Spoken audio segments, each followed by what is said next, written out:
साथियों नमस्कार। आज कुछ मेन प्रकरणों पे बात कर लेते हैं। वैसे आपने लिस्ट तो देख ही ली होगी कल सबके, जितने भी अभ्यर्थी थे जो जो वहाँ पहुँचे हुए थे देहरादून में, और जो नहीं भी पहुँचे थे उनके पास, हर किसी के पास ये लिस्ट जो है लगभग लगभग पहुँच चुकी है।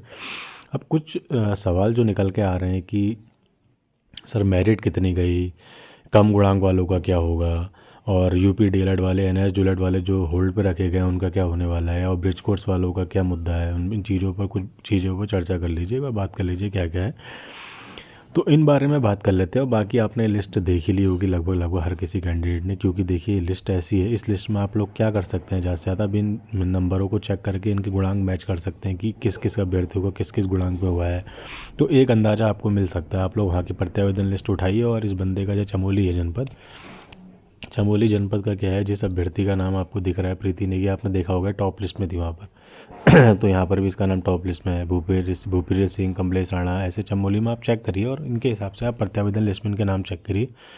तो उस हिसाब से एक मतलब आपको एक एवरेज मतलब लगभग लगभग एक गुणांक, एक वो मिल जाएगा आइडिया कि वहाँ कितनी कट ऑफ जा सकती है, गई होगी। ठीक है, जो चाह रहे हैं कि पता करना। ठीक है, बाकी आने वाले दिनों में आपको मेरिट लिस्ट जारी हो जाएगी, जिसमें सारे अभ्यर्थियों का नाम होगा। आपको पता चल जाएगा कि इस अभ्यर्थी का कितना गुणांक गया और कहाँ किस किस का हुआ है। ठीक है, इसलिए परेशान नहीं होना है, थोड़ा और इंतज़ार कीजिए अभी फ़िलहाल। ठीक है, जैसे आपने देखा होगा कि चमोली में लगभग लगभग जनरल की 77 सीटें थी, ओबीसी की 19 सीटें थी, ठीक है, एससी की 29 सीटें थी। तो आप उस हिसाब से अंदाज़ा लगा लीजिए कि चमोली में लगभग लगभग कितने अभ्यर्थियों को बुलाया। इन्होंने 94 अभ्यर्थियों को बुला रखा है, यानी कि अभी भी कुछ सीटें जो है इन्होंने बचा रखी हैं। तो जिन अभ्यर्थियों को बुलाया गया, इसका मतलब ये नहीं है कि उन्हीं का होना है। जो अभ्यर्थी बचे हुए हैं, जो सीटें बची हुई है, उनको भी जो है मेरिट लिस्ट के जरिए बुला लिया जाएगा, जो विभागीय तौर पर जारी कर दी जाएगी। तो आपको इसकी परेशान होने की ज़रूरत नहीं है। और कई अभ्यर्थी ऐसा भी करते, सर हमको बुलाया तो क्या, पर नियुक्ति पत्र नहीं दिया गया। इसकी परेशान नहीं होना है।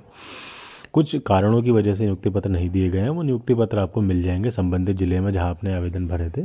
ठीक है, या आप एक बार देहरादून में अगर आप लोग होंगे तो आप देहरादून में ही पता कर सकते हैं कि सर कहाँ से मिलेगा। वैसे मेरे हिसाब से तो जहाँ आपने आवेदन भरा है वहाँ के डीओ ऑफिस में आपको वो चीज़ें मिल जानी चाहिए। ठीक है, बाकी आप अन्य ज़िलों का भी आप डाटा निकालेंगे तो हर ज़िले की आप लोग एक काउंट करिए, तो हर ज़िले में कुछ ना कुछ सीटें जो हैं अवेलेबल हैं। करीबन 1035 लोगों को बुलाया गया था, तो कुछ अभ्यर्थी कहीं ना कहीं शेष है ना तो आप मान के चलिए कि ब्रिज कोर्स वालों के अगर 150 सीटें हम हटा देते हैं, तो जो बचे हुए सीटें उन पर अभ्यर्थियों को बुलाया जाएगा। जैसे ही ब्रिज कोर्स का मामला जो है कोर्ट में सॉल्व हो जाता है, तो अगर उनको लिया जाता है तो वेल एंड गुड, नहीं लिया जाता है तो कहीं ना कहीं वेटिंग लिस्ट निकलेगी। तो इसलिए परेशान नहीं होना। और बाकी कहीं ऐसा भी हो सकता है कि अगर बाई चांस लिस्ट कहीं कहीं अगर सीटें बचती भी हैं, तो ऐसे अभ्यर्थियों को सीटें मिलेंगी जो उससे ठीक नीचे गुणांक वाले जो बचे रह गए हैं। ठीक है, इसलिए बिल्कुल परेशान नहीं होना। जिनकी मेरिट कम गई है, देखिए आप कहीं कहीं देख रहे होंगे मेरिट बहुत हद से हद कम चले गई है। बाद में ऐसा अभी सोच के ऐसा लग रहा है कि काश यहाँ चले गए होते, इस ज़िले में काउंसलिंग करा ली गई होती तो मेरा नंबर आ जाता। मतलब ये है कि आपका गुणांक कम नहीं है, आपने बस गिला जिला चूज गलत कर लिया, बस और कुछ नहीं हुआ है आपके साथ। ठीक है, जो अभ्यर्थी रह गए हैं उनके साथ बस ये ट्रेजेडी हो गई कि आपने जो है जिला चूज़ करने में थोड़ी गड़बड़ी कर दी, वरना आपका भी सिलेक्शन हो ही जाता। ठीक है, इसलिए बाकी जिन अभ्यर्थियों को लग रहा है कि उनका गुणांक जो है हद से कम है, तो वो लोग जो है आने वाली भर्ती के हिसाब से सीटेट की तैयारी कीजिए, क्योंकि आने वाला जो कंपटीशन आपका डायरेक्ट उत्तराखंड डाइट से, क्योंकि उसमें आपको अधिकतर कैंडिडेट उत्तराखंड डाइट के मिले, क्योंकि इसमें जो मोस्टली हो ही गए लगभग लगभग जो बाहर के थे। जो कुछ बचे भी होंगे तो उनको छोड़िए, आप उत्तराखंड डाइट से डायरेक्ट आपका इसके बाद कंपटीशन है। तो तैयारी कीजिए सीटेट की और यूटेट की, अच्छे नंबर लेके आइए, प्रीवियस ईयर के क्वेश्चंस लगाइए। ठीक है और सिलेक्शन आपका 100% होगा अगर आपके गुणांक अच्छा है। ठीक है, दूसरा एक लिस्ट मेरे पास और पड़ी है टिहरी गढ़वाल की, वो भी देख लेते हैं, जिसमें कुछ कुछ अभ्यर्थियों का इन्होंने दे रखा है। देखिए ये नियुक्ति आदेश मैंने भी आपको भेजा था कि इस टाइप से नियुक्ति आदेश आपको देता है, जिसमें आपका नाम होता है, ठीक है, पिता का नेम होता है, सारी जानकारियाँ इसमें लिखी होती हैं। तो ये टिहरी गढ़वाल का है, जिसमें एक का नाम है शिवम वर्मा, पिता का नाम ये हो गया, लिंग जन्मता थी, श्रेणी हो गई, आवंटित विद्यालय इनको सौंदी मिला है, विकास खंड है प्रतापनगर। ठीक है, तो इन अभ्यर्थियों को जो है इनके स्कूल के नाम, इनका विकास खंड सब कुछ दिया रहता है इस नियुक्ति आदेश में। ये लिस्ट इनको मिल गई है। तो ये जो है अब आने वाले दिनों में, कितने दिन का टाइम मिला है देखिए इन्हें, अब नियुक्त अभ्यर्थियों को मूल अभिलेखों का सत्यापन जो है संबंधित विकासखंड के उप शिक्षा अधिकारी कार्यालय में लोग अपना जो है सत्यापन कराएंगे। और नवनियुक्त अध्यापक अध्यापिका को नियुक्त विद्यालय में कार्यभार करने होते किसी प्रकार का मार्ग व्यय देनी होगा, यानी किसी प्रकार का आपको ट्रैवलिंग अलाउंस नहीं दिया जाएगा। यह नियुक्ति नितांत अस्थायी है। अस्थायी मतलब जो है परमानेंट अभी नहीं हो आप लोग। अगर कुछ कारणों से कुछ केस अगर निकल के आ जाता है तो आप लोग बाहर भी हो सकते हैं। प्रोबेशन पीरियड में रहते हैं आप लोग लगभग 2 साल 3 साल। नियुक्त अध्यापक अध्यापिकाओं को उनके आवंटित विद्यालय में 10 दिन के अंतर्गत कार्यभार ग्रहण करना होगा।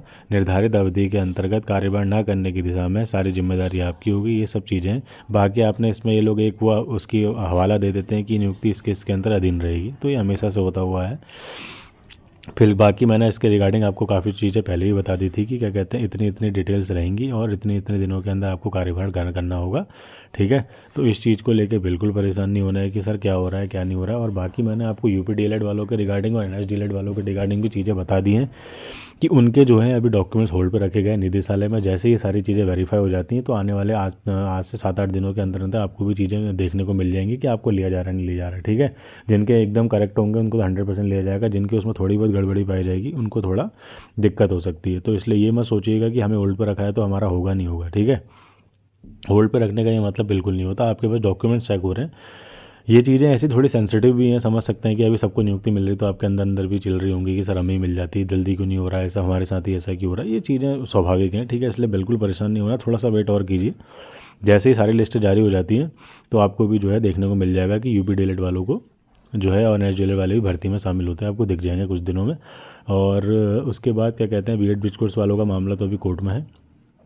दूसरा, जो कम गुणांक वाले हैं अभ्यर्थियों से मैं उनसे यही कहना चाहूँगा कि अगर आपका हो जाता है तो वेल एंड गुड है, बाकी नहीं होता है तो आप लोग अभी तैयारी कीजिए। ठीक है, इसलिए और जितने भी अभ्यर्थी हैं अभी थोड़ा मेरिट लिस्ट का इंतजार के लिए, आने वाले कुछ दिनों में आपको मेरिट लिस्ट देखने को मिल जाएगी। ठीक है, उसमें सारे आपकी डिटेल्स होंगी, सारा नियुक्ति आदेश, सारे स्कूल का नाम, विकास खंड, सारे डॉक्यूमेंट, सारी चीज़ें आपकी चीज़ें उसमें लिखी गएंगी, कब आपको जाना है, कितने दिन में आपको ज्वाइन करना है। ठीक है, थोड़ा सा वेट और कीजिए, बस हो गया। ठीक है, और कुछ 1-2 चीज़ें और है वो भी देख लेते हैं। इसमें देखा गया है कि आप लोग लगभग आप मान के चलिए क्या कहते हैं, एक चीज़ और निकल के आ रही थी कि सर क्या कहते हैं इस डॉक्यूमेंट्स के बारे में बता दीजिए कि जो हम लोग जब ज्वाइनिंग करेंगे तो उसमें हमारे डॉक्यूमेंट्स हमें क्या क्या ले जाने पड़ेंगे। डॉक्यूमेंट जो जो आप लोग उस टाइम ले गए थे ना आवेदन के टाइम पे, जो आपने काउंसलिंग के समय जमा कर रहे थे, सेम वही डॉक्यूमेंट्स ले जाने पड़ते हैं और कुछ नहीं। ठीक है, बाकी अन्य आपके कोई भी इंपॉर्टेंट सवाल होंगे तो आप मुझे टेलीग्राम में पर्सनली मैसेज कर सकते हैं या कमेंट सेक्शन में डाल सकते हैं कि सर और कुछ डिटेल्स आपको जाननी हो या कुछ प्रश्न हो तो आप मुझसे पूछ सकते हैं। धन्यवाद।